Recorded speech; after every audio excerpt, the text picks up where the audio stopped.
यहीं से भगवान श्री कृष्ण को वासुदेव जी टोकरे में रख के उस पार गोकुल लेके गए हैं। यही मामा कंस रहते थे और यहीं से मामा जी का राज चलता था भैया जी। ब्रिज 84 कोस में और 4 गांव निज धाम, वृंदावन और मधुपुरी सो बरसानो नंदगांव। देखो अभी हम मथुरा के यमुना मैया विश्राम घाट पर हैं और जैसे अब हम चल रहे हैं गोकुल की ओर। सामने जैसे देखना पूरा हरा भरा जंगल है। जंगल नहीं है ये, अच्छा, इसको बोलते हैं वृंदावन। वृंदावन, हाँ, ये भगवान श्री कृष्ण की गौचार भूमि है। भगवान गोकुल से गैया चराते हुए और ऐसे वृंदावन जाते थे भैया जी। देखो ये इधर दिखाइए, ये सामने है गोकुल गेट। जब भगवान को रात को 12 बजे वासुदेव जी टोकरे में रख के उस पार से इस पार गोकुल लेके आए हैं। इत मथुरा इत गोकुल नगरी, बीच बहते हैं यमुना गहरी, तो भगवान को यहीं से लेके आए। तो भैया जिस तरीके से मथुरा आज से मतलब 100 साल पहले रहा होगा, आज भी वैसे नहीं, 100 साल नहीं।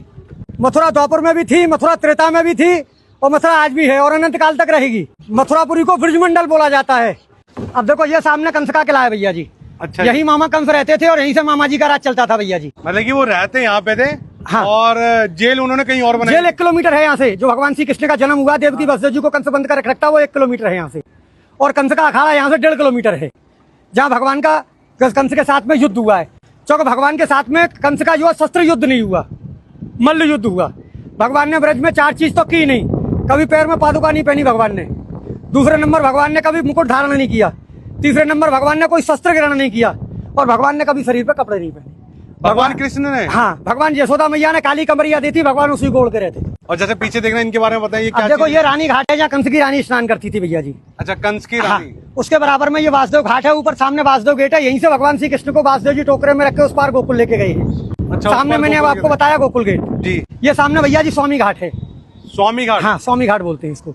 ये इधर संत घाट है भैया जी। अभी जैसे ये आपने मुझे बताया था कि किला था ये कंस का, तो इस किले में जाने दिया जाता था? नहीं, उसमें एंट्री नहीं मिलेगी। ऐसा है, पूर्वजों के जमाने से ये बताते हैं कि इसमें कुछ शोध करता गए थे जो कभी वापस नहीं आए, इसलिए सरकार ने उसको बैन कर दिया। मथुरापुरी में सबसे बड़ा पर्व बहन भाई का होता है। कार्तिक महीना में भाई दूज के दिन जो भाई बहन मथुरापुरी में हाथ पकड़ के स्नान करते हैं, वो कभी यमलोक में नहीं जाते। ऐसा वरदान धर्मराज ने यमुना मैया को दिया है। अच्छा, हाँ जी। तो सीधा स्वर्ग की प्राप्ति होती है उन्हें? हाँ जी, बैकुंठ। और जैसे देखने में पुराना काशी जैसा लगता है। हाँ जी। जैसे बनारस भी गया हूँ। हाँ जी। तो मुझे देखने में ऐसा लग रहा है। तो बनारस से कुछ? अब देखो ये गुदरिया घाट है भैया जी। ये द्वारकानाथ घाट है सामने, ये द्वारकाधीश की हवेली है। अच्छा, हाँ जी। तो जैसे मैं पूछूं कि बनारस के जैसा लगता है, बनारस की कुछ मान्यता है यहाँ पे? नहीं, बनारस की तो जितने भी तीर्थ हैं 4 महीने सब ब्रज में निवास करते हैं भैया जी। सावन भादों क्वार कार्तिक। जैसे लोग कहते हैं देव सो गए, तो देवता कभी सोते नहीं भैया जी। उनकी सबकी ड्यूटी ब्रज में लगती है। जब नंद बाबा 80 बरस के हो गए तो नंद बाबा ने कहा कि लाला मेरी हार्दिक इच्छा है कि मैं 4 धाम की यात्रा करूं। अच्छा। तो भगवान ने कहा कि अब दादा अब बड़े बूढ़े हो गए, पहाड़ों पे जाएंगे, गिर पड़ेंगे, इसलिए सब तीर्थों को मैं ब्रज में ही बुला लेता हूँ। तो यहाँ आपको केदारनाथ, बद्रीनाथ, गंगोत्री, यमुनोत्री सब मिलेंगे पूरे ब्रज में। तो मतलब कि अगर कोई 4 धाम की यात्रा करने में असमर्थ है, नहीं तो ब्रज की 4 धाम कर सकता है और फल वो ही प्राप्त होगा आपको। अब ये आगे आपको दिखाऊंगा मैं काशी मरकंड का घाट जो बनारस में है, उसकी स्थापना यहाँ है। और देखो ये है सबसे बड़ा विश्राम घाट। यही जो है मामा कंस को मार के भगवान ने विश्राम किया है।